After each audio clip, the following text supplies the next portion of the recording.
স্বাধীন করবে। আর আমরা প্রবাসীরা আমরা আমাদের ভাইদেরকে বলছি, আমরা ওই বাংলাদেশকে আবার পুনর্নির্মাণ করবো ইনশাআল্লাহ।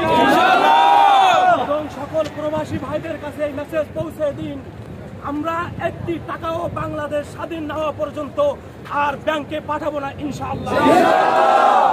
আমরা আমাদের প্রতিটা ভাইয়ের এক ফোঁটা রক্তের এই বিচার করেই ছাড়বো ইনশাআল্লাহ।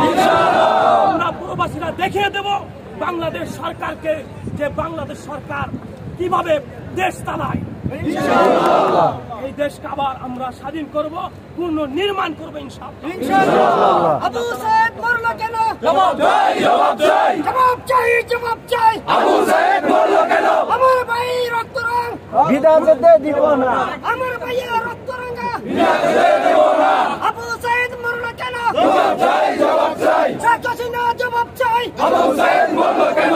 আমার বোন মরলো কেন? জবাব চাই, জবাব চাই, শেখ হাসিনা জবাব চাই। আবু সাইদ মরলো কেন? প্রবাসী কল্যাণের পক্ষ থেকে শুভেচ্ছা, গোলাপের শুভেচ্ছা। প্রবাসীদের পক্ষ থেকে আমার ভাইয়ের রক্ত রঙা চেয়েছিলাম অধিকার, হয়ে গেলাম রাজাকার, চেয়েছিলাম অধিকার, হয়েছিলাম রাজাকার, স্বৈরাচারী সরকার। দরকার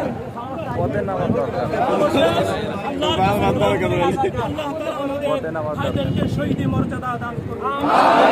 আসসালামু আলাইকুম ওয়া রাহমাতুল্লাহ।